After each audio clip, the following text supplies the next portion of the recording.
Yo creo que el colegio ha jugado papeles muy distintos en la historia de México.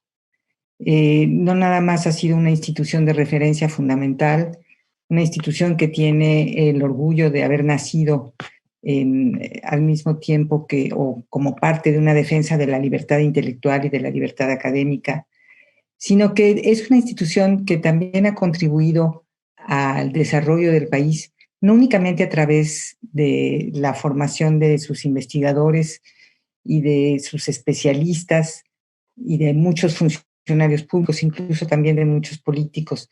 Creo que es una institución que ha contribuido a la discusión y al debate público. Eh, yo llegué al colegio después de 1968. Ese año, el colegio, que no había participado muy intensamente en movimiento estudiantil, se vio atacado una noche, una madrugada, hubo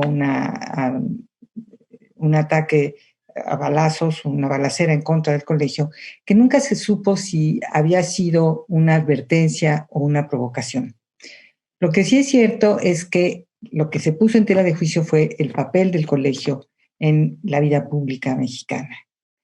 Y de 1968 en adelante, yo creo que hubo un involucramiento cada vez mayor de los investigadores, mucho más que de la institución en sí misma, dentro de un involucramiento mayor en esa vida pública.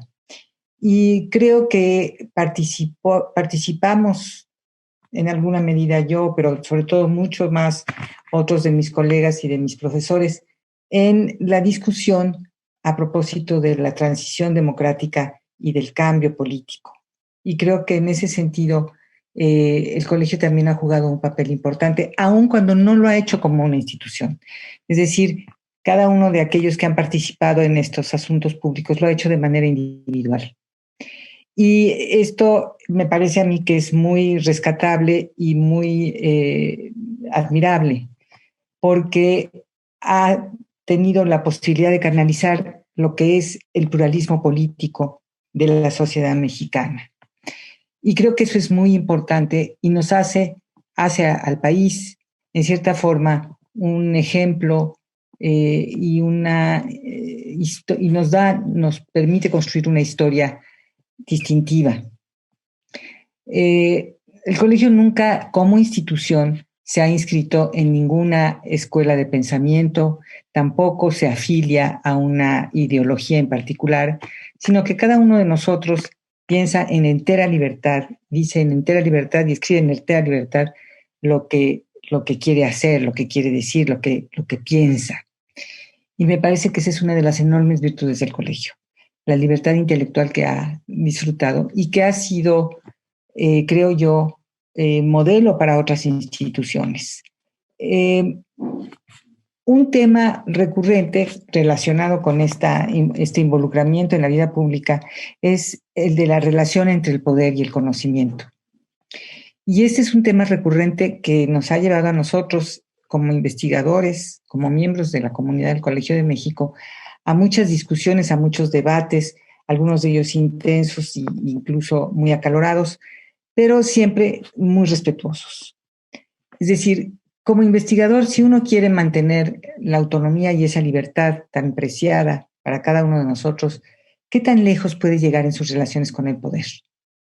¿Qué tan lejos puede un investigador comprometerse con el proyecto de un partido, con el proyecto de un político, sin que pierda su independencia, su capacidad de crítica autónoma y su compromiso con las mejores causas de México?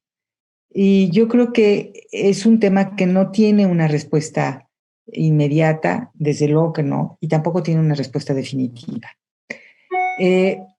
Muchos de nosotros nos hemos abstenido de participar de manera muy abierta en esa vida pública. En ocasiones lo hemos hecho porque hemos sentido la necesidad de hacerlo.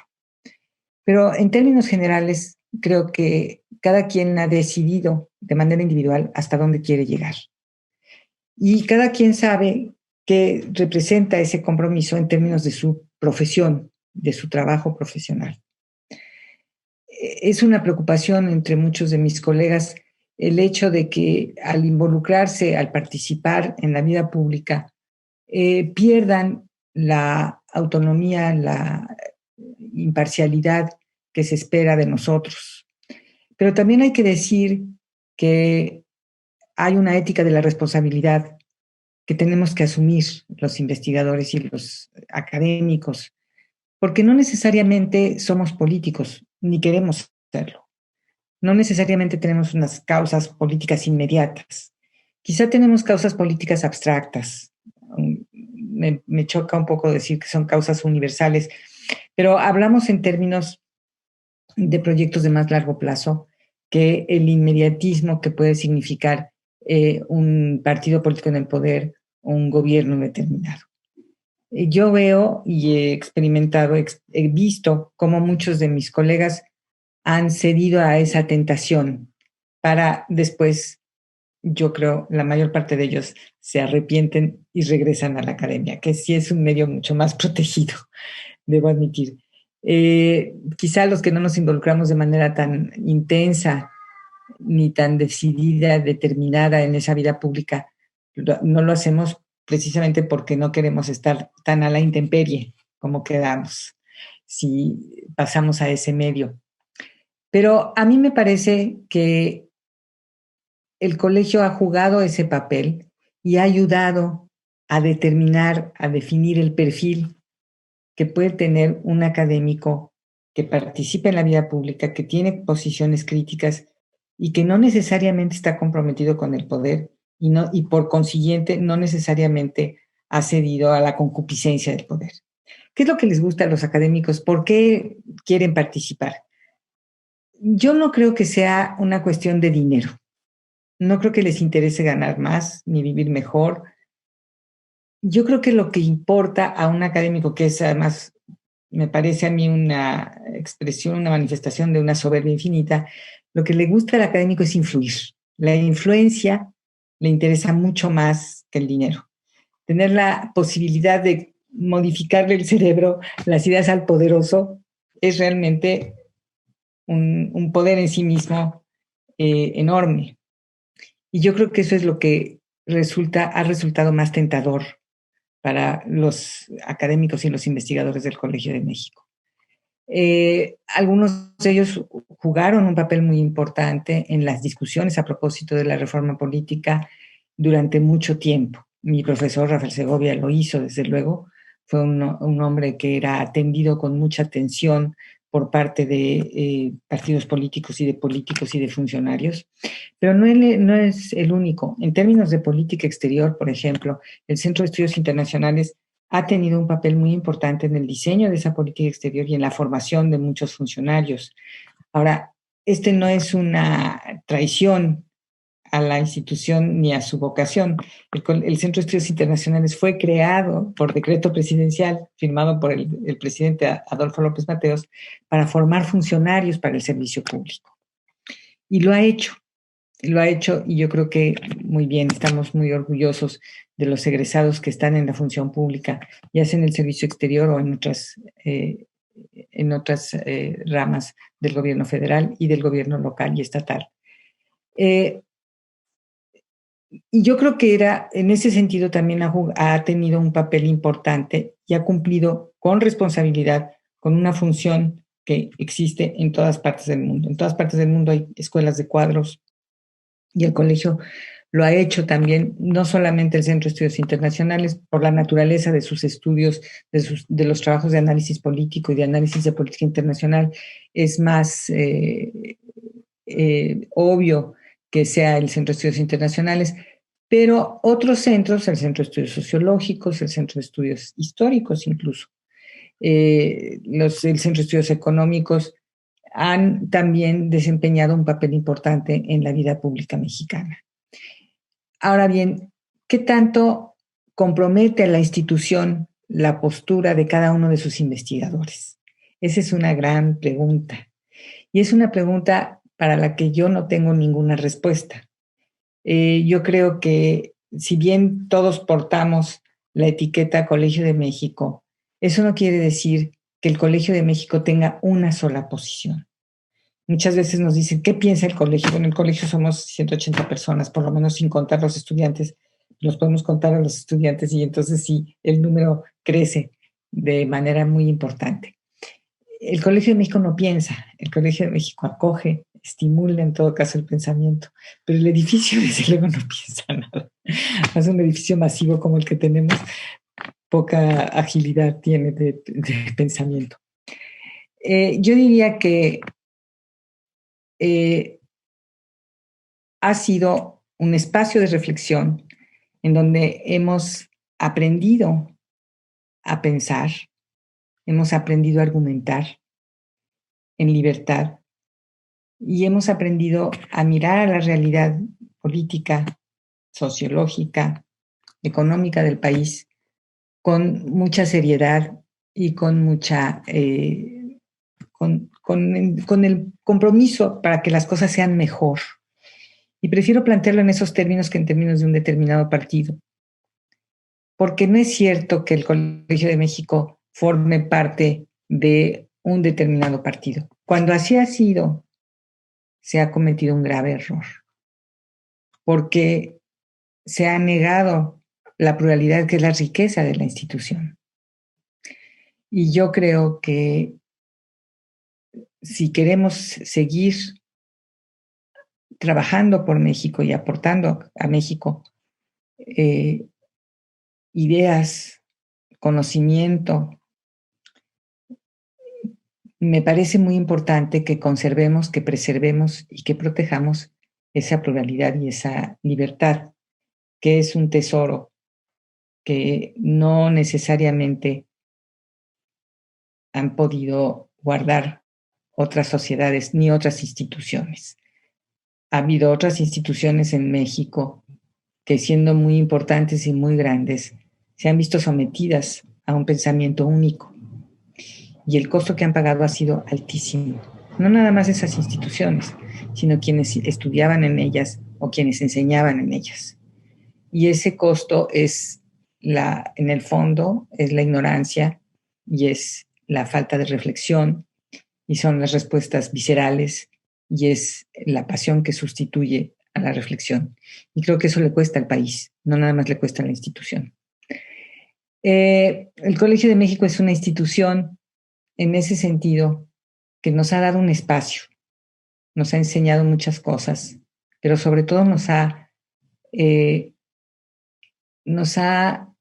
me parece, nos ha permitido desarrollarnos de manera libre y cumplir con una función o con funciones que son muy importantes, como es en primer lugar la formación de estudiantes que luego van a ser investigadores ellos mismos o funcionarios públicos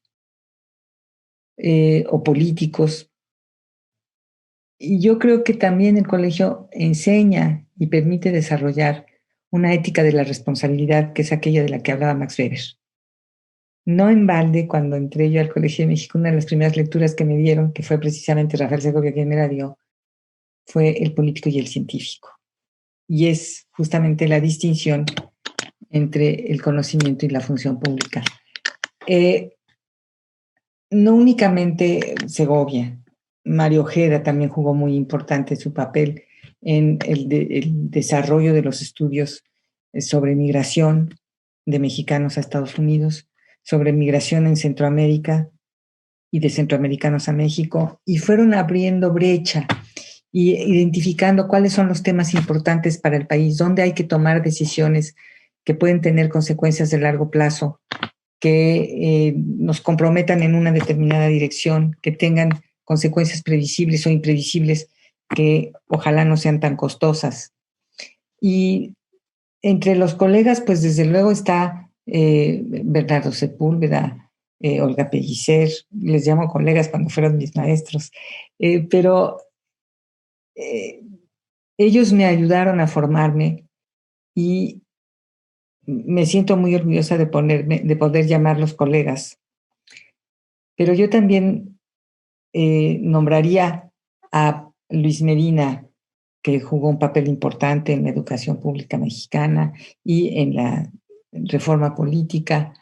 En fin, es una lista muy larga de personas que han cumplido un papel importante en México y que han ayudado al desarrollo de este país. Yo no creo que México sea un fracaso. Yo no creo que México sea un país tan absolutamente desastroso como estamos tendiendo a pensar en estos momentos. Estamos pasando por una mala racha, sí, pero a todos los países les pasa y a todas las sociedades les ocurre. Yo creo que México, a pesar de la mala racha, sigue siendo un gran país y es un país comprometido con esa grandeza de la que hoy no hablamos. Hoy nada más hablamos de sus pequeñeces y de sus ruindades.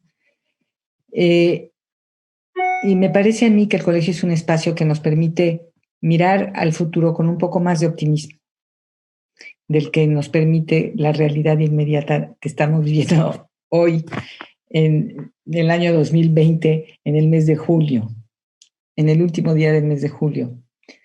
Y me parece que el colegio es producto de uno de los mejores momentos de la historia de México en el siglo XX y que está marcado por ese origen que está relacionado con un momento de éxito, un momento de crecimiento económico, un momento en el que creíamos realmente que íbamos a pasar al mundo desarrollado. No ha ocurrido, pero eso no quiere decir que no hayamos avanzado desde 1960.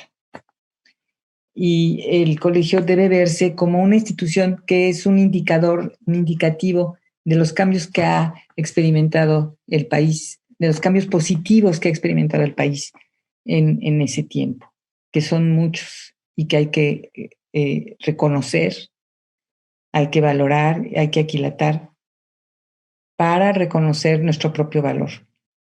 Y yo creo que el colegio debe ser visto como producto de los cambios que también hemos experimentado los mexicanos, tratando de que las cosas sean mejor. Muchas gracias.